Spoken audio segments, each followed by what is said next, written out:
اعوذ باللہ من الشیطان اللعین الرجیم بسم اللہ الرحمن الرحیم الحمد للہ رب العالمین وهو خیر ناصرنا ومعین ایاک نعبد و ایاک نستعین اللہم صل علی محمد وآل محمد وعجل فرجہم رب زدنی علما والحقنی بالصالحین رب یسر ولا تعسر وتمم بالخیر۔ السلام علیکم ورحمۃ اللہ وبرکاتہ۔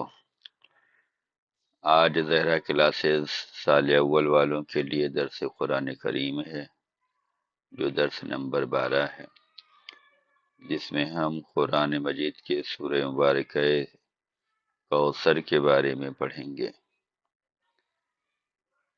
سورہ مبارکہ کوثر قرآن مجید کا 108 نمبر کا سورہ ہے۔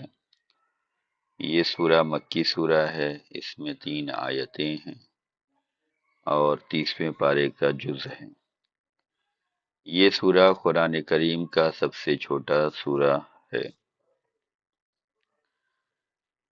اس سورہ کے بہت سے خصوصیات ہیں، ان میں سے ایک خصوصیت یہ ہے کہ جو الفاظ اس سورہ میں استعمال کیے گئے ہیں پورے قرآن کریم میں کہیں نہیں استعمال کیے گئے۔ یہ سورہ بہت ہی اہم ہے۔ اس کے شان نزول کے بارے میں پڑھتے ہیں۔ سورہ کوثر کا شان نزول کیا ہے؟ اس سورہ کی شان نزول کے بارے میں ملتا ہے کہ عاص بن وائل نے، جو مشرکین کے سرداروں میں سے تھا، رسول اللہ صلی اللہ علیہ وآلہ وسلم سے مسجد الحرام سے نکلتے وقت عاص بن وائل نے ملاقات کی اور کچھ دیر تک آپ سے باتیں کرتا رہا۔ قریش کے سرداروں کا ایک گروہ مسجد میں بیٹھا ہوا تھا۔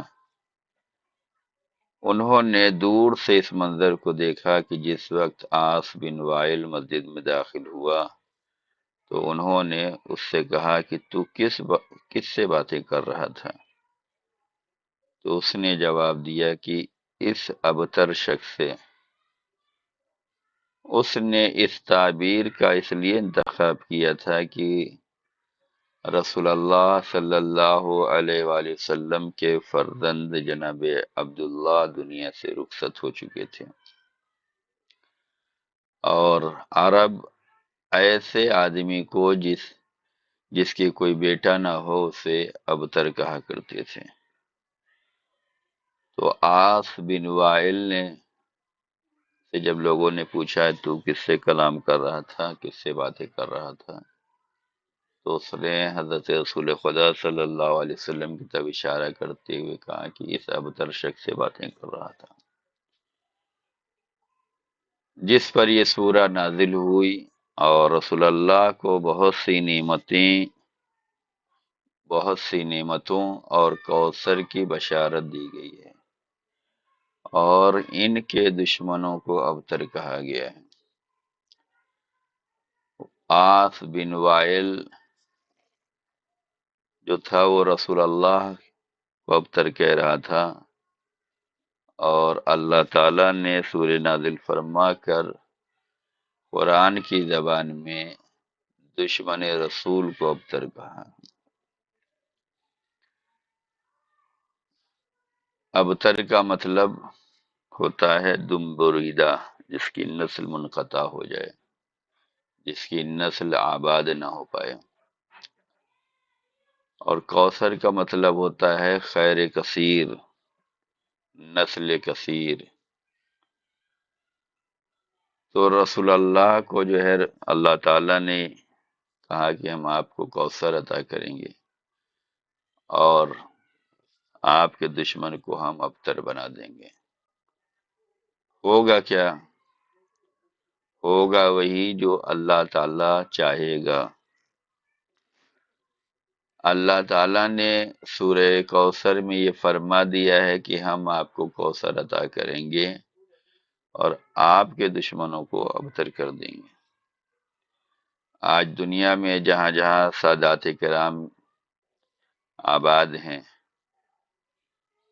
یہ وہی کوثر کا مصداق ہیں جو اللہ تعالیٰ نے رسول اللہ سے فرمایا تھا، اور آل رسول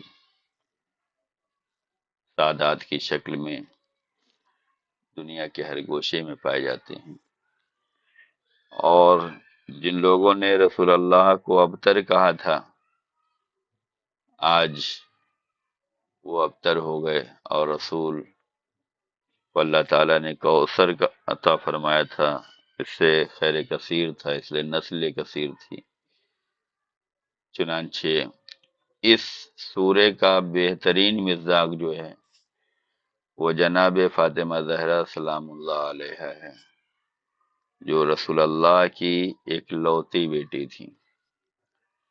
بعض لوگ یہ سوچتے ہیں کہ ہم نے کتابوں میں پڑھا، ہم نے اپنے عالموں سے سنا، ہم نے اپنے مفتیوں سے سنا کہ رسول اللہ کی 4 بیٹیاں تھیں، لیکن یہ سورہ جو ہے سورہ مبارکہ کوثر، یہ فقط اور فقط جناب فاطمہ زہرا سلام اللہ علیہا کی شان میں نازل ہوا۔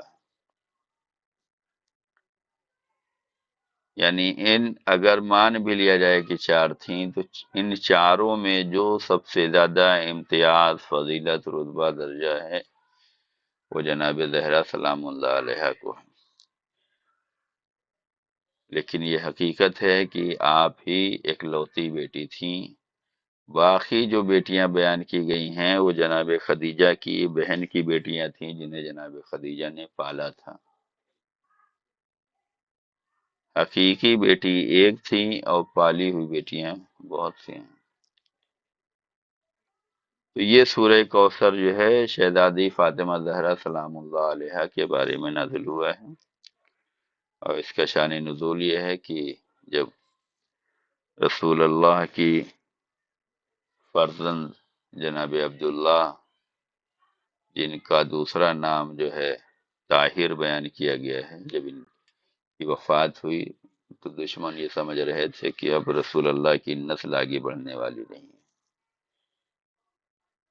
لیکن اللہ تعالیٰ نے سورہ کوثر نازل فرما کر یہ پہلے ہی بیان فرما دیا کہ دنیا میں جو ہے رسول کی اولاد ہی ہوں گی، رسول کا پیغام ہوگا، رسول کا مشن ہوگا، رسول اللہ جو مقصد لے کر آئے ہیں خدا کی بارگاہ میں، نبوت و رسالت کا، تبلیغ دین کا، امت کی ہدایت کا، رہنمائی کا، ظاہرات بتلانے کا، امر بالمعروف نہی عن المنکر پہنچانے کا، دشمن یہ نہ سوچے کہ یہ مقصد رسول کے ساتھ ختم ہو جائے گا، نہیں، بلکہ رسول اللہ کے بعد بھی یہ باقی رہے گا۔ اور آج الحمدللہ دنیا بھر میں اسلام پایا جا رہا ہے، مسلمان پائے جا رہے ہیں، رسول کے چاہنے والے پائے جا رہے ہیں، رسول کی تعلیمات پہ چلنے والے پائے جا رہے ہیں، آل رسول سے محبت کرنے والے پائے جا رہے ہیں، ان کے ماننے والے دنیا کے کونے کونے میں پائے جا رہے ہیں۔ تو یہ جو ہے سورہ نازل ہوا، اور رسول اللہ صلی اللہ علیہ وسلم پر نازل ہونے کے بعد اللہ تعالیٰ نے فرمایا کہ ہم آپ کو کوثر عطا کریں گے اور آپ کے دشمن کو جو ہے ابتر بنائیں گے۔ جناب خدیجہ سلام اللہ علیہا سے رسول اللہ کے 2 بیٹے تھے، ایک کا نام جو ہے وہ قاسم تھا، دوسرے کا نام جو ہے وہ طاہر تھا، جنہیں عبداللہ بھی کہتے تھے، اور یہ دونوں مکے میں ہی دنیا سے چل بسے، اور رسول اللہ کے کوئی بیٹا نہ رہا۔ اس بات نے قریش کے بدخواہوں کی زبان کھول دی، اور وہ رسول اللہ کو ابتر کہنے لگے تھے۔ دشمنوں کے ابتر کے طعنے میں اللہ تعالیٰ نے حضرت فاطمہ زہرا سلام اللہ علیہا کا وجود عطا فرمایا، اور جناب فاطمہ زہرا سلام اللہ علیہا سے نسل رسول آگے بڑھی ہے۔ یہاں پر پہلا سوال یہ ہوتا ہے کہ رسول اللہ صلی اللہ علیہ وسلم کی نسل کس سے چلی ہے، وہ بیان کریں۔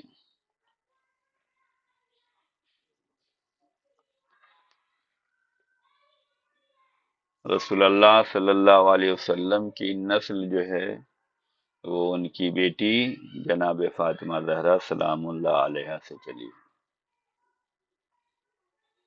نسل رسول، آل رسول، یعنی جو فاطمہ زہرا سلام اللہ علیہا سے چلی اسے کہا جاتا ہے۔ اگر رسول اللہ کی اور بھی بیٹیاں ہوتی تو ان سے بھی پیدا ہونے والے کو آل رسول کہا جاتا۔ رسول اللہ صلی اللہ علیہ وسلم کے بیٹے پیدا ہوئے جناب خدیجہ سے، لیکن وہ بچپنے میں ہی اور مکے میں ہی دنیا سے چل بسے، وفات پا گئے۔ آپ کے بیٹوں سے آپ کی نسل نہیں چلی ہے۔ دنیا بھر میں ہر انسان کی نسل اس کے بیٹے سے چلتی ہے، لیکن رسول اللہ صلی اللہ علیہ وسلم کی نسل جو چلی ہے وہ ان کی بیٹی جناب فاطمہ زہرا سلام اللہ علیہا سے چلی ہے۔ فقط اور فقط یہ شرف جناب زہرا سلام اللہ علیہا کو ملا ہے۔ تو یہ سوال کا جواب بھی آپ لکھیں کہ رسول اللہ صلی اللہ علیہ وسلم کی نسل کس سے چلی ہے، اس ذات گرامی کا تذکرہ فرمائیں۔ اب جو ہے سورہ مبارکہ کوثر کے مضامین کو دیکھتے ہیں کہ ان تین آیتوں کے مجموعے میں کیا مضامین بیان کیے گئے ہیں۔ سورہ ضحیٰ اور سورہ انشراح کی طرح اس سورہ کی تمام آیات میں پیغمبر اکرم صلی اللہ علیہ وآلہ وسلم کو مورد خطاب قرار دیا ہے۔ پہلی آیت میں خدا کی طرف سے پیغمبر اکرم صلی اللہ علیہ وسلم کو کوثر جیسی نعمت عطا کرنے کی بشارت دی گئی۔ مفسرین قرآن کوثر سے خیر کثیر مراد لیتے ہیں۔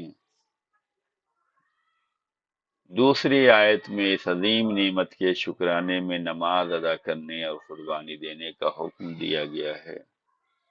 تیسری اور آخری آیت میں آپ کے دشمنوں کو ابتر اور بے اولاد قرار دیا گیا ہے۔ پہلا نقطہ جو پہلی آیت سے سمجھ میں آتا ہے کہ انا اعطیناک الکوثر، اس پہلی آیت سے جو پہلا نقطہ سمجھ میں آتا ہے وہ یہ ہے کہ پیغمبر اکرم صلی اللہ علیہ وسلم پر خدا کے بے شمار احسانات ہیں۔ ظاہر سی بات ہے کہ جب دشمن جو ہے ابتر کا طعنہ دے رہے ہوں اور ایسے موقع پر خدا یہ بشارت دے کہ ہم نے آپ کو کوثر عطا کیا ہے، تو یہ بے شمار احسانات ہی مانے جائیں گے۔ دوسرا نقطہ جو دوسری آیت سے سمجھ میں آتا ہے وہ یہ ہے کہ خدا کے لطف و کرم کے مقابلے میں پیغمبر اکرم کے وظائف کیا ہیں۔ یعنی انا اعطیناک الکوثر فصل لربک وانحر، اللہ تعالیٰ نے کوثر عطا کیا ہے تو خدا کے لطف و کرم کے مقابلے میں پیغمبر اکرم صلی اللہ علیہ وسلم کے وظائف کیا ہیں؟ وظائف یہ ہیں فصل لربک وانحر، دو چیزیں ہیں، انشاءاللہ آگے آئیں گی۔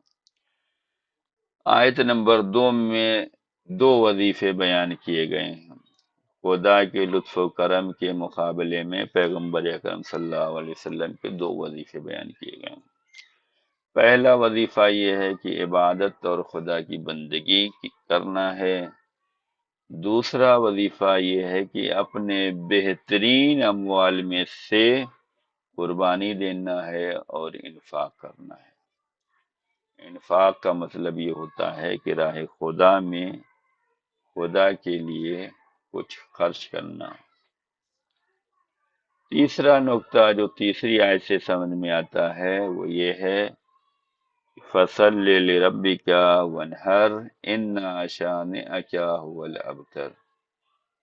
تیسرا نقطہ جو تیسری آیت سے سمجھ میں آتا ہے وہ یہ ہے کہ خدا کے احسانات کے سائے میں دشمنان اسلام کی ناکامی ہے، یعنی کہ دشمن جو رسول اللہ صلی اللہ علیہ وسلم کو ابتر کا طعنہ دے رہا تھا وہ اس میں ناکام ہو گئے،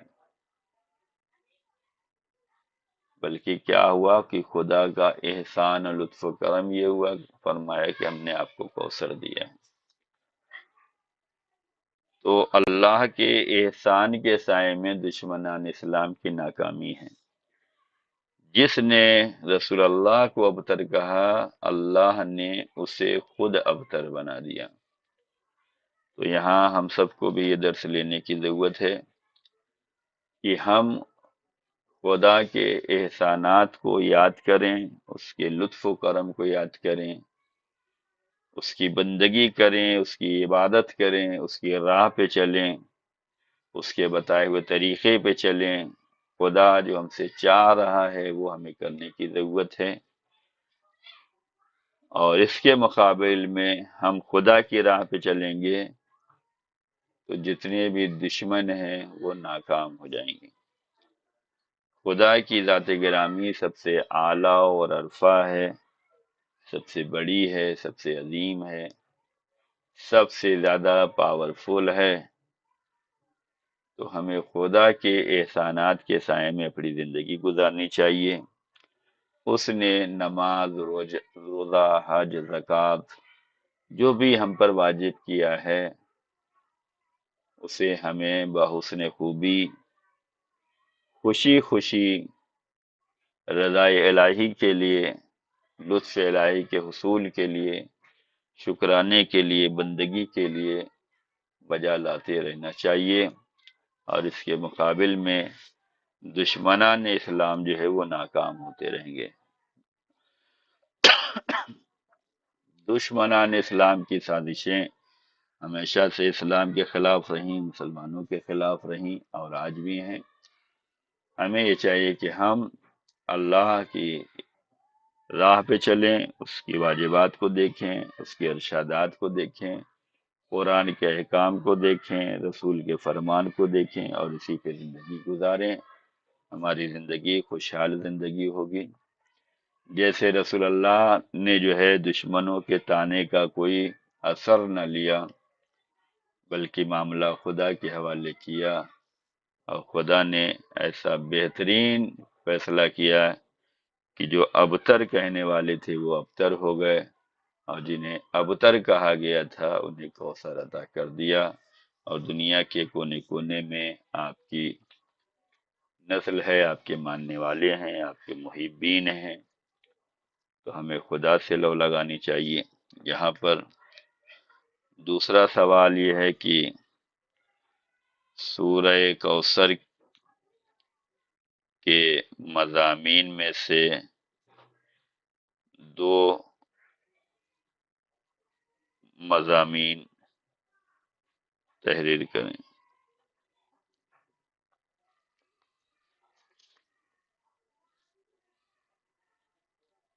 اب جو ہے سورہ مبارکہ کوثر کی فضیلت کے بارے میں پڑھتے ہیں کہ اس سورہ کے پڑھنے کا ثواب کیا ہے، جو قرآن مجید کا سب سے چھوٹا سورہ ہے، 3 آیتوں پہ مشتمل ہے، اس کے پڑھنے کا ثواب کیا ہوگا۔ فضیلت سورہ کوثر، حضرت رسول خدا صلی اللہ علیہ وآلہ وسلم نے ارشاد فرمایا کہ جو بھی اس سورہ کو پڑھے گا اللہ تعالیٰ اسے جنت کی نہروں سے سیراب کرے گا۔ ہم سب جنت کی تمنا کے لیے کام کر رہے ہیں، جنت میں داخل ہونے کے لیے یہ دعا، مناجات، واجبات کر رہے ہیں۔ ہر مسلمان کی تمنا یہ ہے کہ ہمارا ٹھکانہ جنت میں ہو۔ رسول اللہ صلی اللہ علیہ وسلم نے ارشاد فرمایا ہے کہ جو بھی اس سورے کو یعنی سورہ کوثر کو پڑھے گا، اس کی تلاوت کرے گا، اللہ تعالیٰ اسے جنت کی نہروں سے سیراب کرے گا، اور ہر قربانی کی تعداد میں جو اللہ تعالیٰ کے بندے عید قربان کے دن قربانی کرتے ہیں اس میں بھی، اور اسی طرح وہ قربانیاں جو اہل کتاب اور مشرکین دیتے ہیں، ان سب کی تعداد کے برابر اس شخص کو اجر دیا جائے گا جو سورہ مبارکہ کوثر کی تلاوت کرے گا۔ کتنا زیادہ ثواب بیان کیا گیا ہے اس سورے کے پڑھنے کا، کہ جو اس سورے کو پڑھے گا اسے جنت کی نہروں سے سیراب کیا جائے گا، جو بہترین پانی ہوگا، جو شیرین پانی ہوگا، جو خوش ذائقہ ہوگا، جو پرلطف پانی ہوگا، اسے سیراب کیا جائے گا، اور دنیا بھر میں جتنے بھی بندگان خدا عید قربان کے دن قربانی کرتے ہیں، ہر قربانی کے برابر اس کو اجر دیا جائے گا۔ ہمیں چاہیے کہ ہم اس سورے کی زیادہ سے زیادہ تلاوت کیا کریں، اور یہ سورہ جناب فاطمہ زہرا سلام اللہ علیہا کی شان میں نازل ہونے والا سورہ ہے، تو ہمیں چاہیے کہ ابھی کل ہی جناب فاطمہ زہرا سلام اللہ علیہا کی ولادت گزری ہے، یعنی کہ 20 جمادی الثانی کو آپ کی ولادت ہوئی ہے۔ یہ مہینہ بی بی فاطمہ زہرا سلام اللہ علیہا کی ولادت کا مہینہ ہے، تو ہمیں چاہیے کہ ہم جناب زہرا سلام اللہ علیہا کو تحفے کے طور پر یہ سورہ پڑھ کر ان کو ہدیہ کریں اور ان کو برتھ ڈے گفٹ دیں، اس لیے کہ ہم دنیا میں ہر جگہ ہر ایک کے برتھ ڈے میں شامل ہوتے ہیں اور مبارکبادی دیتے ہیں اور تحفے تحائف دیتے ہیں۔ تو رسول اللہ صلی اللہ علیہ وسلم کی بیٹی کی ولادت اسی مہینے میں ہوئی ہے، ہمیں چاہیے کہ ہم ان کو جو ہے ہدیتاً تحفتاً اس سورے کو پڑھ کر ہدیہ کریں، جس کا ثواب بہت زیادہ بیان کیا گیا ہے کہ جو سورہ مبارکہ کوثر کو پڑھے گا اللہ تعالی اس کو جنت کی نہروں سے سیراب کرے گا، اور دنیا بھر میں جو بندگان خدا عید قربان کے دن قربانی کرتے ہیں، اسی طریقے سے اہل کتاب اور مشرکین جو قربانی کرتے ہیں، ان سب کی تعداد کے برابر اس کو اجر ملنے والا ہے۔ یہ رسول اللہ صلی اللہ علیہ وسلم نے بیان فرمایا ہے۔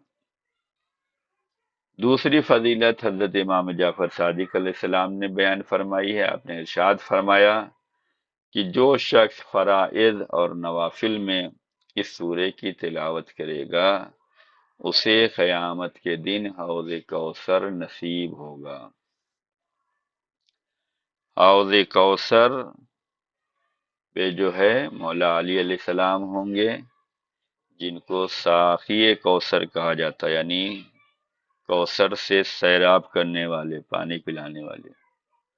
تو جو اپنی نمازوں میں ان سورے کی تلاوت کرے گا اسے جو ہے قیامت کے دن حوض کوثر نصیب ہوگا، اور وہ درخت طوبہ کے سائے میں رسول اللہ صلی اللہ علیہ وسلم کا ہم نشین بھی ہوگا، یعنی پڑوسی ہوگا، نیبر ہوگا۔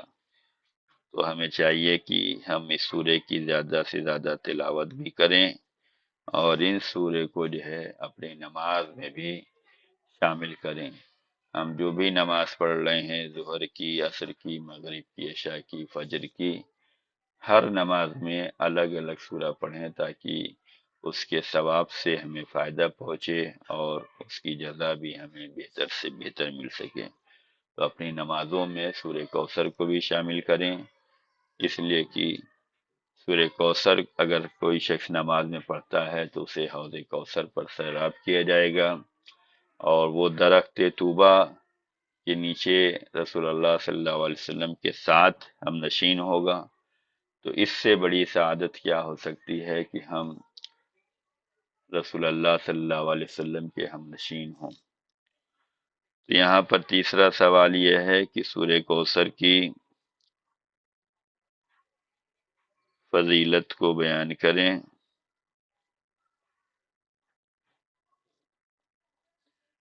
اب جو ہے سورہ کوثر کے ترجمے کو دیکھتے ہیں۔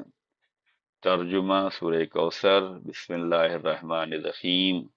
شروع اللہ کے نام سے جو بڑا مہربان اور زیادہ رحم کرنے والا ہے۔ انا اعطیناک کل کوثر، بے شک ہم نے آپ کو کوثر عطا کیا۔ فصلی لربک وانحر، آپ اپنے رب کے لیے نماز پڑھیں اور قربانی دیں۔ انا شانئک هو الابتر، یقیناً آپ کا دشمن ابتر رہے گا۔ یہ تھا ترجمہ سورہ کوثر کا۔ اب مختصر سی تفسیر جو ہے اس سورہ کی دیکھ لیتے ہیں۔ پہلی آیت انا اعطیناک الکوثر، بے شک ہم نے آپ کو کوثر عطا کیا ہے۔ اس کی مختصر سی تفسیر یہ ہے کہ جناب رسول خدا صلی اللہ علیہ وسلم کو اللہ تعالیٰ نے دشمنوں کے طعنے اور بار بار لگائے ہوئے زبان کے زخموں سے تسلی و تشفی دی ہے۔ یہ ہم نے آپ کو کوثر عطا کیا ہے۔ یہ زبان کے زخموں سے تسلی دی گئی ہے۔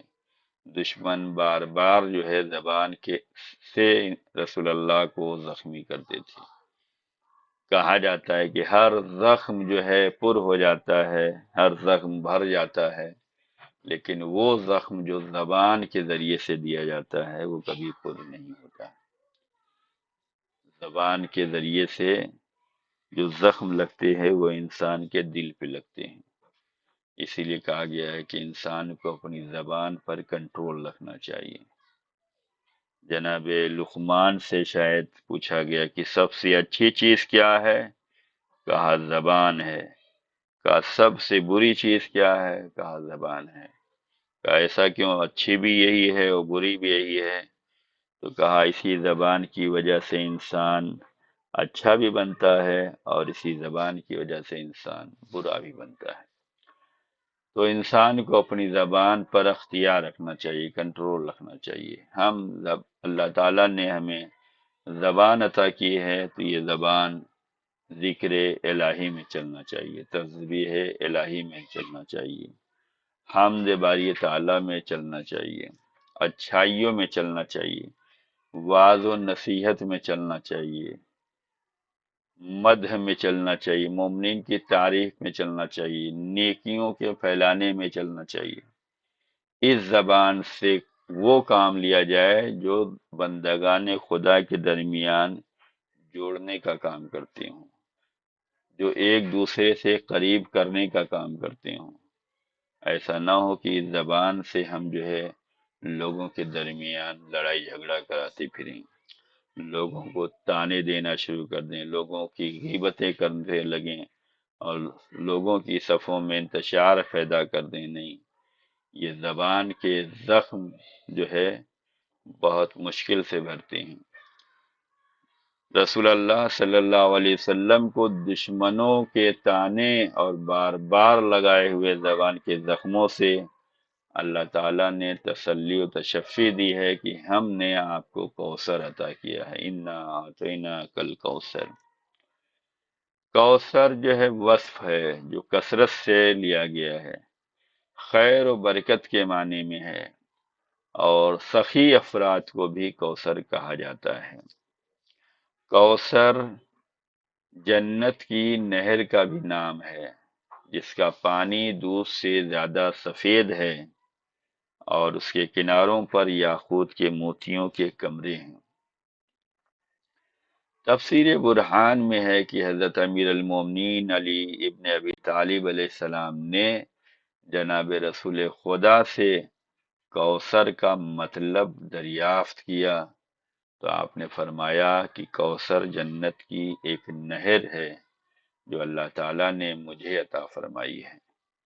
مولا علی علیہ السلام نے مزید تشریح طلب کی تو آپ نے فرمایا یہ نہر زیر عرش الہی جاری ہے، اس کا پانی دودھ سے زیادہ سفید ہے، شہد سے زیادہ شیرین ہے اور مکھن سے زیادہ ملائم تر ہے۔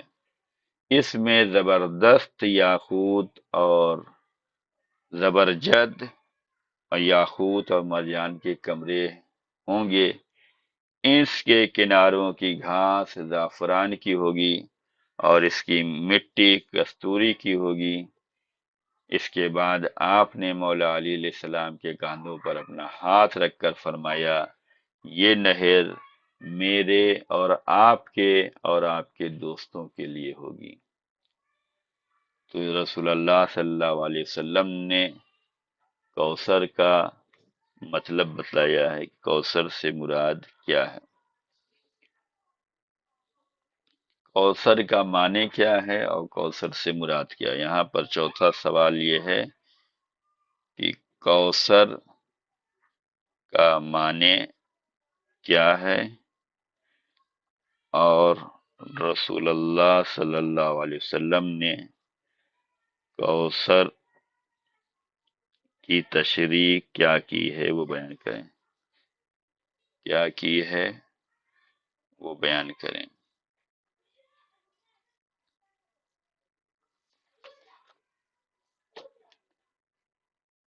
فاطمہ زہرا سلام اللہ علیہا اور کوثر، شیعہ علماء نے اس کے واضح ترین مصداق میں سے ایک مصداق حضرت فاطمہ زہرا سلام اللہ علیہا کی وجود مبارک کو سمجھا ہے، چونکہ آیت کے شان نزول سے ظاہر ہے کہ دشمن رسول اللہ صلی اللہ علیہ وسلم کو ابتر کہا کرتے تھے یا آپ کو ابتر کہا گیا، اور حضرت رسول خدا کو دشمنوں کے طانے کے سامنے آپ کو کوثر کی بشارت دی گئی، یعنی کہ جناب فاطمہ زہرا سلام اللہ علیہ کی ولادت ہوئی ہے۔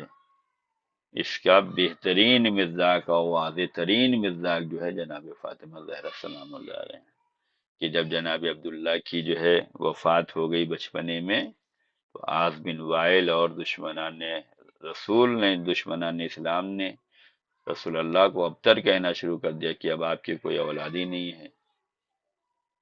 تو اس کے مقابل میں اللہ نے یہ سورہ نازل فرمایا، اور جو بچی پیدا ہوئی، جو بیٹی پیدا ہوئی، اس بیٹی کا نام فاطمہ زہرا سلام اللہ علیہ ہے، یعنی دشمنوں کے طانے کے جواب میں اللہ تعالیٰ نے جناب فاطمہ زہرا سلام اللہ علیہ کو پیدا کیا ہے، ان کی ولادت ہوئی ہے۔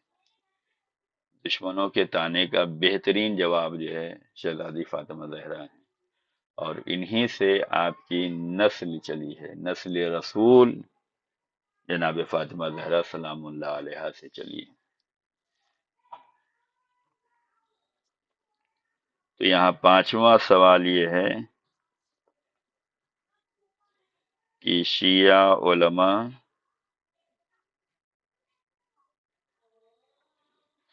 کوثر سے مراد کیا لیتے ہیں، کیا لیتے ہیں؟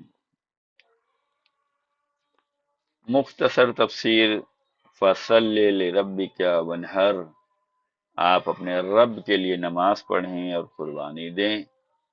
اس نماز سے مراد نماز عید ہے، جس کے بعد نحر کیا جاتا ہے، یعنی عید قربان ہے، عید قربان کے دن ہی جو ہے قربانی کی جاتی ہے۔ تو یہاں پر جو مراد لی گئی، یہ کہا گیا کہ آپ اپنے رب کے لیے نماز پڑھیں اور قربانی دیں، اس نماز سے مراد نماز عید ہے جس کے بعد نحر کیا جاتا ہے۔ اور بعض نے کہا ہے کہ اس سے مراد نماز صبح ہے کہ جس کے بعد قربانی کی جاتی ہے۔